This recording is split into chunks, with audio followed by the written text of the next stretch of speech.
मुळात निवडणूक आयोगाच्या नियमानुसार 12 सप्टेंबर 2001 नंतर तिसरं अपत्य जर असेल तर त्या ठिकाणी निवडणूक लढण्यासाठी तो व्यक्ती अनर्ह असतो, अपात्र असतो. आमचं म्हणणं मुळात आहे की या ठिकाणी निवडणूक निर्णय अधिकाऱ्यांनी त्यांना या ठिकाणी अपात्र घोषित करावं. कुठल्याही प्रकारचे EB फॉर्मला ओरिजिनल सही नाही, जोडपत्रक जोडला, त्यामुळे संपूर्ण उमेदवारी अर्ज जे आहे ते अवैध आहे. त्यामुळे राज्य निवडणूक आयोगाची ज्या सूचना आहे, नियमावली आहे, त्याप्रमाणे संपूर्ण अवैध अर्ज आहेत ते रद्द करण्याची आम्ही मागणी केलेली आहे. प्रभाग क्रमांक 10D या ठिकाणी भारतीय जनता पार्टीतर्फे जाकीर खान, रसूल खान यांनी त्यांचा उमेदवारी अर्ज दाखल केलेला आहे. त्या उमेदवारी अर्जामध्ये अनेक त्रुटी त्या ठिकाणी आहेत.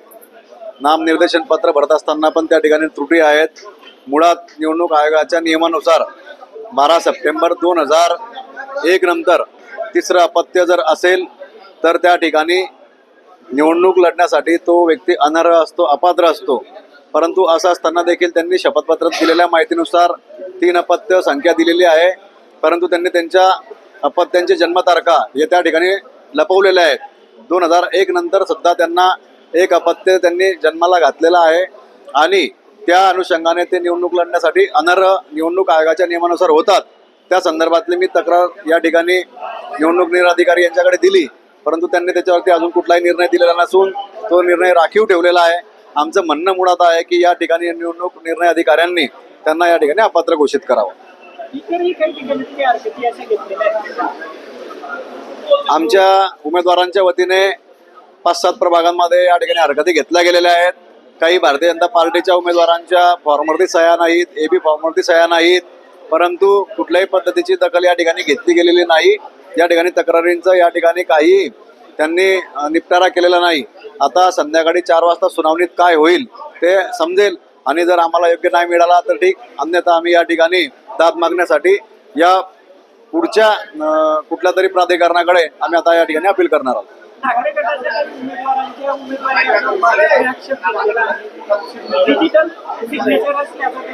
आमच्या भारतीय जनता पार्टीच्या उमेदवारांनी त्या ठिकाणी काय आक्षेप घेतला हे मला माहिती नाही, परंतु आमचा पक्षाचा जो नमुना क्रमांक 1 आणि नमुना क्रमांक 2 हे दोघंही जोडपत्र याच्यावरती बॉलपेनने त्या ठिकाणी आमचे पक्षाचे सचिव सन्मान्य खासदार अनिलजी देसाई यांच्या त्या ठिकाणी स्वाक्षऱ्या आहेत.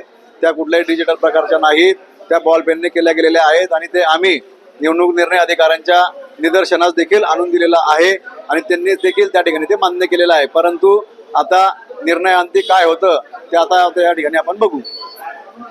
म्हणजे राज्य निवडणूक आयोग यांनी जे काही नियम निर्देशित केलेले आहेत, या नियमामध्ये म्हणजे परिच्छेद क्रमांक 11(1) मुद्दा क्रमांक 11 तसेच जोडपत्रक 2 मधील स्पष्ट तरतुदीनुसार राजकीय पक्षाने प्राधिकृत केलेली व्यक्ती जे कोण उमेदवार असेल त्या उमेदवारांचा जे EB फॉर्म असतो ते EB फॉर्मवरती जी सिग्नेचर असते ती सिग्नेचर ही ओरिजिनल असली पाहिजे, ती पेनने केलेली असली पाहिजे. मात्र या ठिकाणी EB फॉर्म जे या ठिकाणी जोडलेले आहेत, जे उमेदवार त्या उमेदवाराला जे EB फॉर्म जोडलेले आहेत त्या EB फॉर्मवरती कुठेतरी झेरॉक्स, व्हॉट्सअप या अशा प्रिंट काढून ते सर्व जोडलेले आहेत. म्हणजे कुठल्याही प्रकारचे EB फॉर्मला ओरिजिनल सही नाही, जोडपत्रक जोडला, त्यामुळे संपूर्ण उमेदवारी अर्ज जे आहे ते अवैध आहे. त्यामुळे राज्य निवडणूक आयोगाची ज्या सूचना आहे, नियमावली आहे, त्याप्रमाणे संपूर्ण अवैध अर्ज आहेत ते रद्द करण्याची आम्ही मागणी केलेली आहे. आता आपण निवडणूक निर्णय अधिकाऱ्यांकडे आपण तक्रारी अर्ज दाखल केलेला आहे. हे आमचा निवडणूक अर्ज दाखल आहे.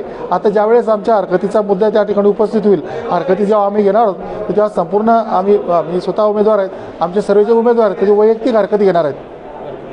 मग आयोगाचं काय म्हणणं की केव्हा त्याच्यावर निर्णय येणार आहे? नाही, आयोगाने जी काही नियमावली निवडणूक प्रक्रिया राबवत असताना आयोगाने जी नियमावली केलेली त्या 11(1) आणि याच्यामध्ये ज्या नियम आहे त्या नियमांची अंमलबजावणी करा असं आम्ही म्हणतोय. हे नियम कोणी केलेले आहे? हे काही भारतीय जनता पार्टीने केले आहे का नियम? तर हे नियम जे आयोगाने केले आहेत आणि ही संपूर्ण परिस्थिती संपूर्ण महाराष्ट्रात आहे. त्यामुळे महाराष्ट्रातल्या आमच्या सर्व पदाधिकाऱ्यांना पण नेत्यांना पण सांगेल की ज्या या ठिकाणी असे प्रकार आहेत, आमच्या लक्ष झालं जळगावमध्ये, तुमच्याही कुठे त्याकडे लक्ष द्या आणि काही असेल तर त्या ठिकाणी पण हरकत घ्या. मागणी काय?